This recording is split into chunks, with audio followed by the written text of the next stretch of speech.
ভাজা শাক, এখানে ডাঁটা চচ্চড়ি, আর এখানে হচ্ছে যে টক, আর এখানে আলু মাখা, আর এখানে তো ভাত আছেই। আর একটা করেছি এখানে তো ডিমের ঝোল বানিয়েছি।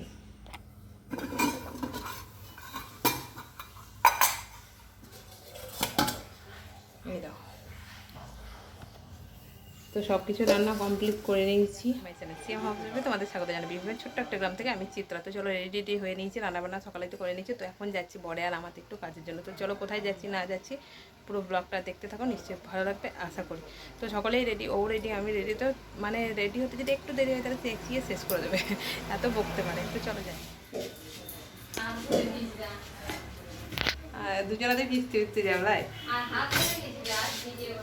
ও হাত ধরে ভিজবার ভিডিও করবো, দেখো কি বলছে।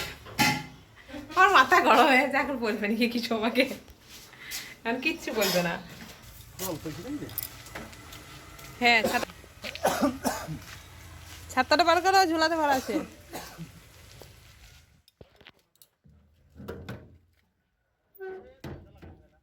দরজা লাগাইতে হয়, কুকুর ঢুকে যায়, ওগুলো লাগাতে হয়। এমনি না হাট করে খুলে যেতে হয় না।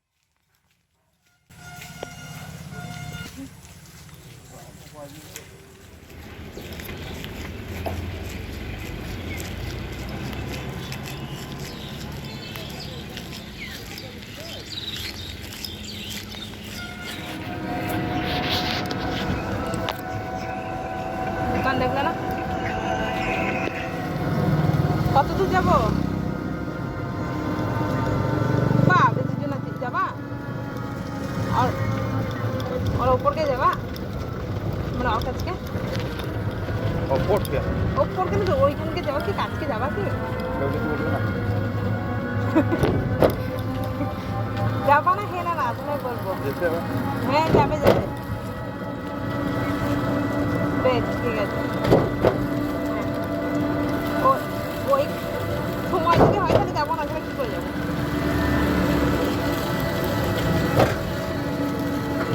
না এবার কাজ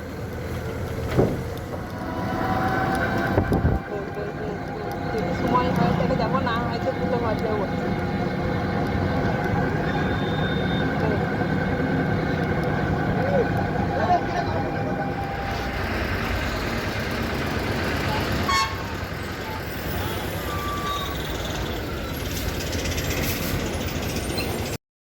টোটো ধরে চলে এসেছি আমাদের মল্লারপুর বাজারে। তো মল্লারপুর বাজারে এখানে আর কি এবার ধরবো বাস। তো বাসের টপে যে দাঁড়িয়ে গেছি, তো দেখো কতটা ভিড় মানে কতটা মানে জাম হয়ে আছে, কারণ বৃষ্টি সকালে হয়েছে নিশ্চয়, তো সেই জন্য আর কি জাম হয়ে আছে। তো আমাদের এই সাইডে বাস কিন্তু আসছেই না, অনেকটা এখন দাঁড়িয়ে থাকলাম, প্রায় 15-20 মিনিট দাঁড়িয়ে আছি। আর ওদিকটাই কিন্তু যাওয়া আসা করছে, এখানটায় শুধু টোটো বাইক এগুলোই দেখতে পাচ্ছি, বাসের কোনো খবর নেই। তো দেখাই যাক।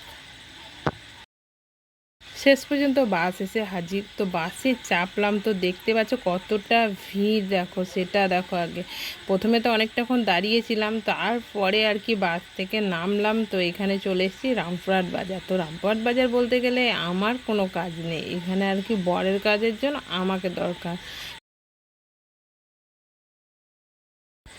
তো ব্যবসা বলতে গেলে পুরোটা তোমাদেরকে খুলে বলি। তো জিও কোম্পানি আর কি রিটেলার, ছোট্ট রিটেলার নতুন ব্যবহার করছিল, তো সেটাতে ও ফর্ম ফিল আপ করেছিল, তো সেটাতে কোনো কাজ হচ্ছে না।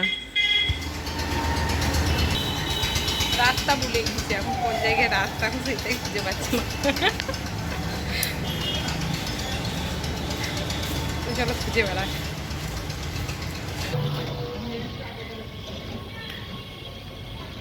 বাসে এসে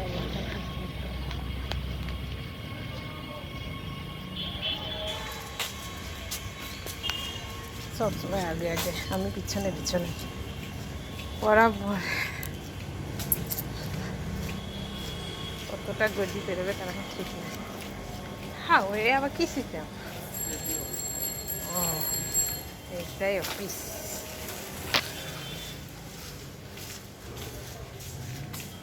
কিছু লেখা নাই তো।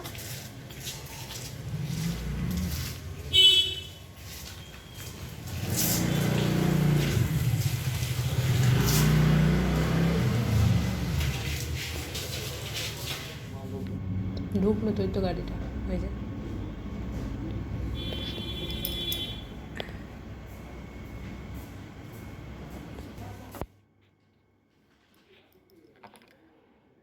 তো সেটা আমার নামে করা হয়েছিল, তো টাকাটা রিটার্ন নেওয়ার জন্য আমাকে লাগবে। তো বাড়িতে বসেই তো আমি ফর্ম ফিল আপ করেছি, কিন্তু টাকা নেওয়ার জন্য আমাকে অফিসে আসতে হলো। চলো বিরিয়ানি সেন্ট, আমি জানি গো বেশি বেশি দুজনাতে হবে না।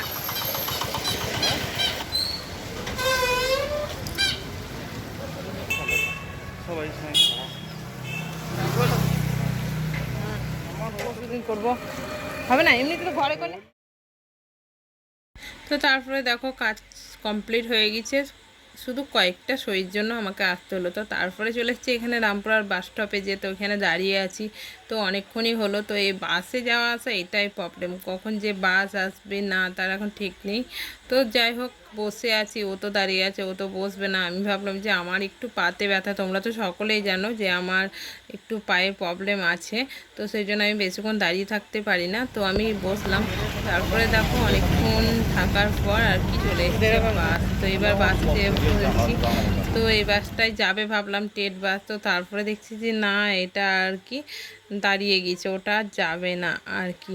তো এখানে দেখো তারপরে অন্য বাস ধরে আমরা চলে এসেছি এখানে মল্লারপুর বাজার। তো তোমাদের সঙ্গে আর ওই ভিডিওটা শেয়ার করিনি। তো তারপরে এসেছি এখানে মল্লারপুরে আর কি ছেলের জন্য ব্যাট কিনতে।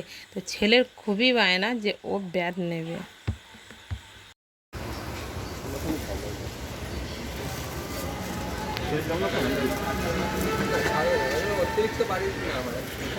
ছোট বাচ্চা তো, ওই 10-12 বছরে হবে।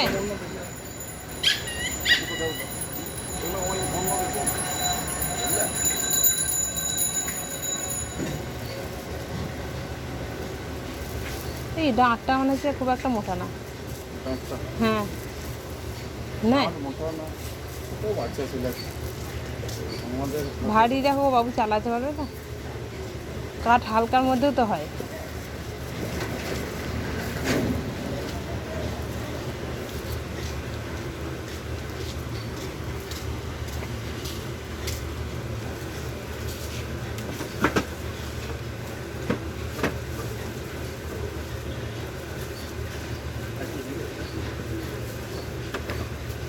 তিন নাম্বার 4 নাম্বার লেখা আছে যে, দুটো আলাদা আলাদা।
এটা প্যাকেটে ভরে দেন তাহলে। 1 কিলো বিরিয়ানি চাল হবে, এটা হ্যাঁ কত বিরিয়ানি কত? এটা পার দাও তো, তাহলে প্যাক করে দিও। পার দুটো।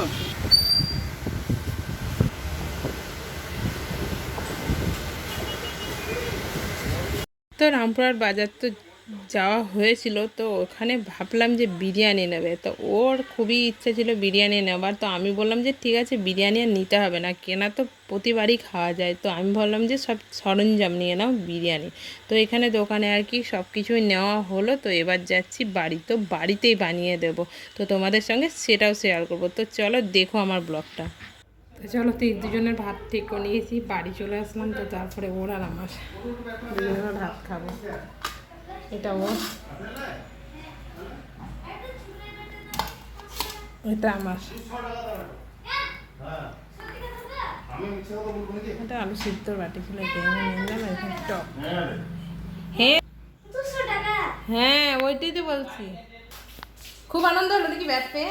হ্যাঁ, এই চুনের বেটে তো 500 টাকা, তাহলে এই চুনের বেটে 500 টাকা। আমাদের বাড়ি আসতে প্রায় 3টে মতো হয়ে গেছে। তো সকলের তো খাওয়া দাওয়া কমপ্লিট, মা ছেলে বাবা।